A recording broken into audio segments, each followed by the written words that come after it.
আমরা আসলে যাদের সাথে মিশবো তাদের পার্সোনালিটি ট্রেট বা তাদের ক্যারেক্টার আমাদের ক্যারেক্টারে রিফ্লেক্টেড হবে।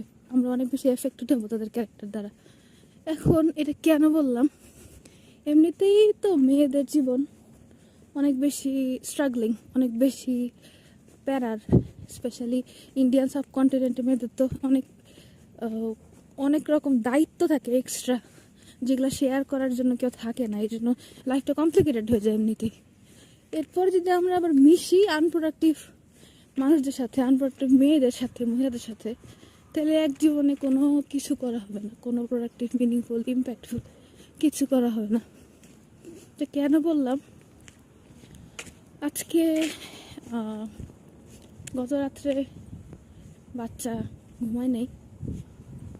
বাচ্চাদের একদিন না এরকম ট্যান্ট্রাম থাকেই। সকালে কত রকমের কাজ করে যে ভার্সিটি যাচ্ছি সেটা সবাই চিন্তা করতে পারবে না, চিন্তা করাটা খুব কঠিন। বাচ্চার জন্য সকালের নাস্তা, বাচ্চার জন্য মাঝখানের স্ন্যাক, দুপুরের খাবার দাবার প্রিপারেশন, ভাত, চা, তারপর বেসিক ঘর গুছানো, খুব টিপটপ করে রাখতে পারি না, তবে বেসিক ঘর গুছানো, এত কিছু সকালে করে ভার্সিটিতে ক্লাস অ্যাটেন্ড করতে যাওয়া অনেক বড় হিম্মতের কাজ, স্পেশালি যখন কেউ নাই হেল্প করার জন্য। অবশ্যই আলহামদুলিল্লাহ পার্টনার কিছুটা হেল্পফুল, তারপরেও দেশে যেরকম হেল্প পাওয়া যায় এখানে সেরকম হেল্প পাওয়া যায় না।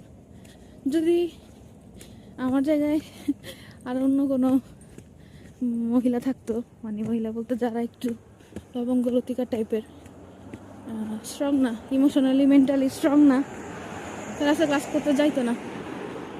এই জন্য আমি আসলে নিজের প্রতি একটু প্রাউড না, গ্রেটফুল যে আলহামদুলিল্লাহ আল্লাহ আমাকে এই বুঝতে দিচ্ছে। সবসময় যাতে এই বুঝতে থাকে, কারণ এরকম প্রবলেম হ্যাসেল প্রতিদিন থাকবে। তো এর মধ্যে থেকে এই জীবনটাকে ইউটিলাইজ করা, সময়গুলোকে কাজে লাগানো, এটাই তো আসল। আমার কাছে এটাই মনে হয় যেন বেশি গুরুত্বপূর্ণ, সময় কাজে লাগানো। আর যদি আমি মিশি প্রোডাক্টিভ মহিলাদের সাথে, যারা একটু গুছায় থাকতে চায়, একটা মিনিংফুল কিছু করতে চায়, সেটা হতে পারে হ্যান্ড এমব্রয়ডারি, হতে পারে ব্লকের কাজ, হতে পারে ছবি আঁকা, হতে পারে বই পড়া, ল্যাঙ্গুয়েজ শেখা, পড়াশোনা করা, চাকরি করা, ব্যবসা করা, এনিথিং প্রোডাক্টিভ, মিনিংফুল, তাদের সাথে মিশলে তাদের স্পিরিট, তাদের টিপস, স্ট্র্যাটেজিস আমি শিখতে পারবো। আর যদি মিশি হতাশাগ্রস্ত